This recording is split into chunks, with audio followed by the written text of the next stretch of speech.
O programa a seguir é uma produção independente. Todo o conteúdo e informações são de total responsabilidade de seus idealizadores.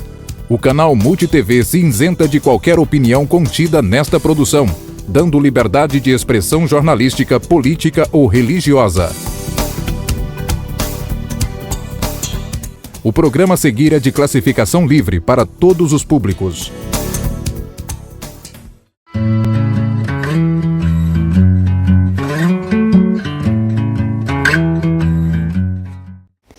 Olá pessoal, começando mais um programa para vocês, Consciência e Saúde, e hoje a gente vai falar de uma doença ginecológica que ela chega a ser incapacitante para algumas mulheres, e às vezes essas mulheres são até incompreendidas por conta disso.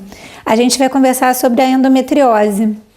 E a endometriose, ela é uma doença que, pelos seus sintomas, às vezes as mulheres passam como se fosse frescura, aquela cólica, aquele mal-estar, e às vezes elas perdem emprego por conta disso, porque elas acabam tendo que ir para o hospital, acabam faltando serviço.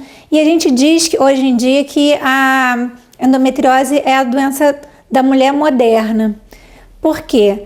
Antigamente, as mulheres elas praticamente não menstruavam, né? Elas tinham 10, 12 filhos, então elas ficavam grávidas, 9 meses de gravidez sem menstruar, aí depois amamentavam, ficavam mais um tempão sem menstruar, às vezes emendavam a amamentação na gravidez, aí já ficavam sem menstruar de novo, e praticamente isso ia levando e iam ficar sem menstruação.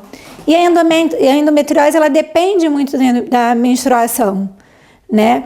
Então, para começar a falar de endometriose, eu vou mostrar primeiro como que é por dentro da gente, para vocês entenderem um pouquinho, né, o que acontece. Olha só, aqui nós temos o útero, né, a trompa, o ovário e a vagina, vulva. Essa partezinha daqui, rosinha, isso aqui é a camada muscular do útero, que a gente chama de miométrio. E essa parte aqui de dentro, né, é o endométrio. Eu vou mostrar melhor essa partezinha que é o endométrio, né? Para você entender melhor, quando a gente menstrua essa camada. O que acontece? Eu geralmente gosto muito de falar, às vezes, para explicar para os pacientes, que o nosso corpo, ele se prepara todo mês para uma gravidez, né? Então, por estímulo hormonal, esse endométrio aqui, ele prolifera, né? E se a gente engravidar, né? Se a mulher engravidar, o nenenzinho se implanta aqui. Se não houver gravidez, esse endométrio, ele descama, né? Eu falo que o endométrio é o colchãozinho do neném. O neném fica aqui no colchãozinho, não engravidou, descama. Que é o que? É a menstruação, né? Então, a menstruação nada mais é que a descamação do endométrio, né? Aí, o que pode acontecer na endometriose?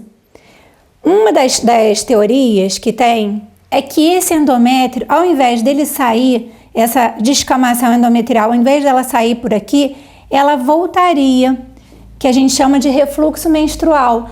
Ela pegaria o caminho da trompa, né? E cairia dentro da cavidade abdominal, né? E aí seriam implantados focos de células endometriais na cavidade endometrial, na cavidade abdominal.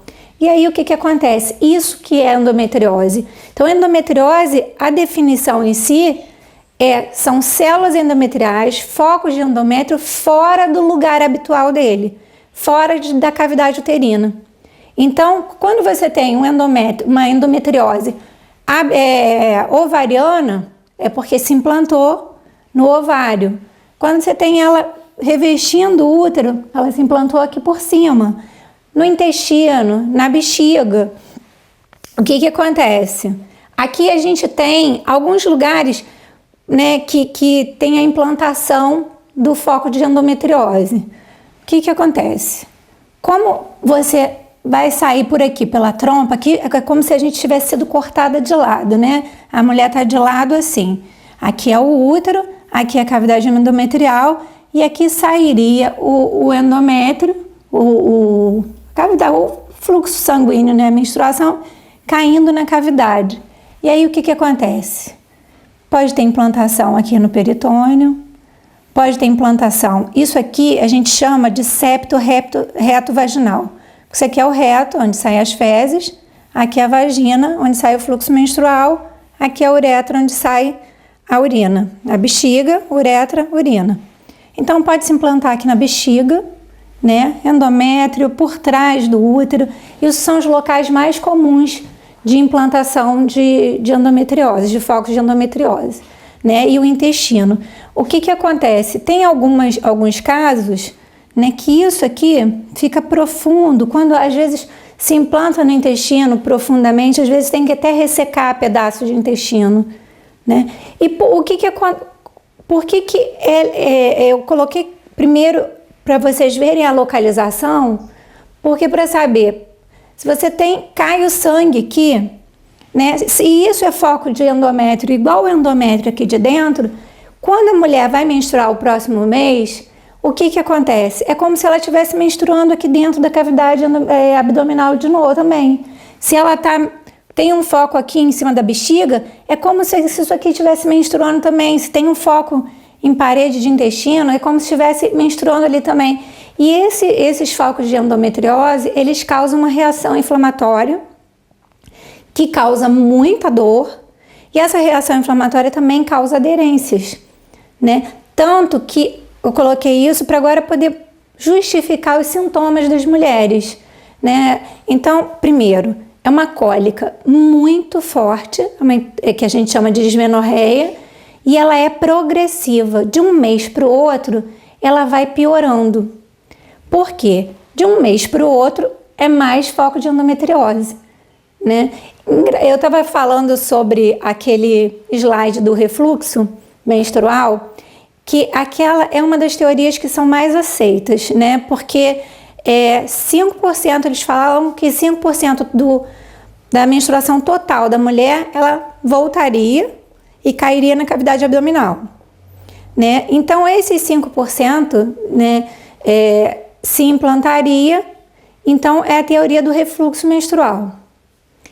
Tem uma outra teoria, que seria uma teoria onde as células primitivas embrionárias, elas se transformariam em tecido endometrial em locais distantes do endométrio.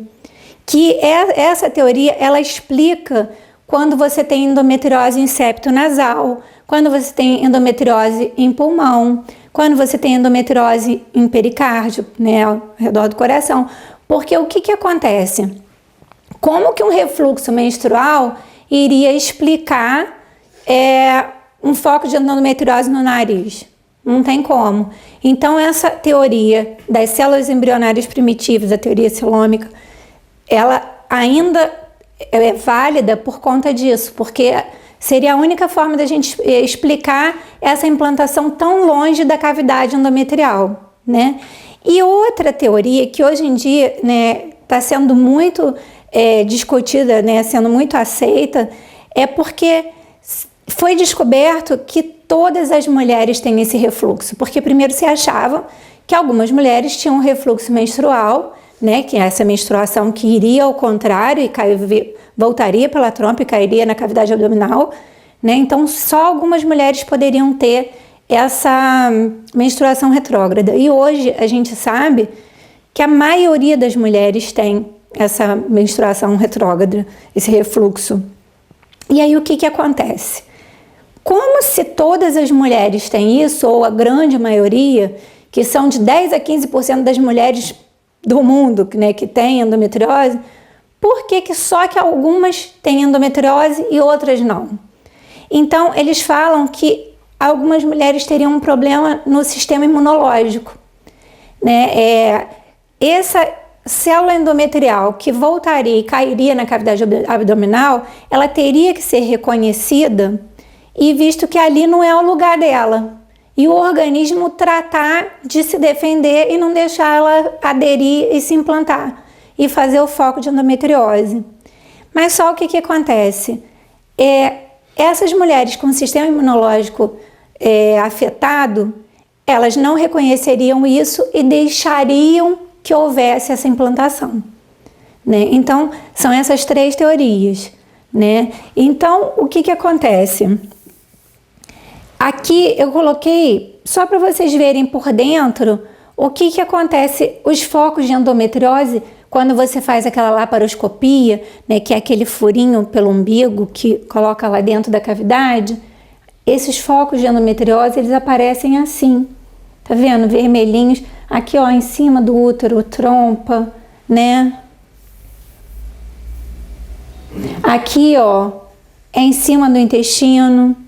Isso aqui, gente, isso aqui pode sim se infiltrar, né? E entrando, e às vezes a pessoa tem que tirar um pedaço do intestino. Pode ir. Aqui são as aderências, né? Que fazem algumas aderências, e essas aderências, elas dificultam, e aí vai um dos nossos sintomas, né? Que pode levar à infertilidade. Como causa essas aderências, as trompas que estão por ali, elas às vezes não conseguem captar o óvulo, né? Então fica difícil a aderência sair, né? A mulher ter uma gravidez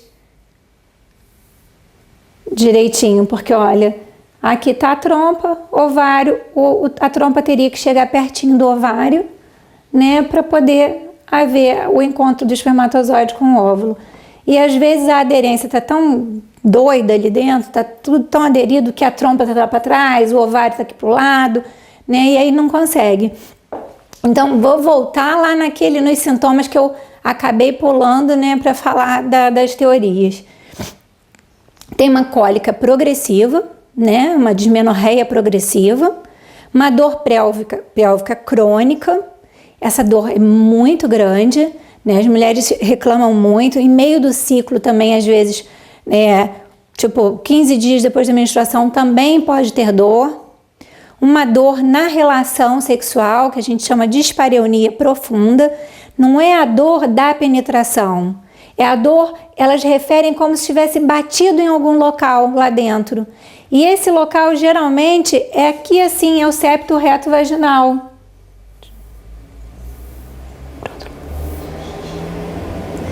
É aqui assim, ó, porque aqui onde existe a penetração, o pênis tipo que pegaria aqui, e essa parte aqui, se ela tiver já acometida, ela vai ter uma dor muito forte ali.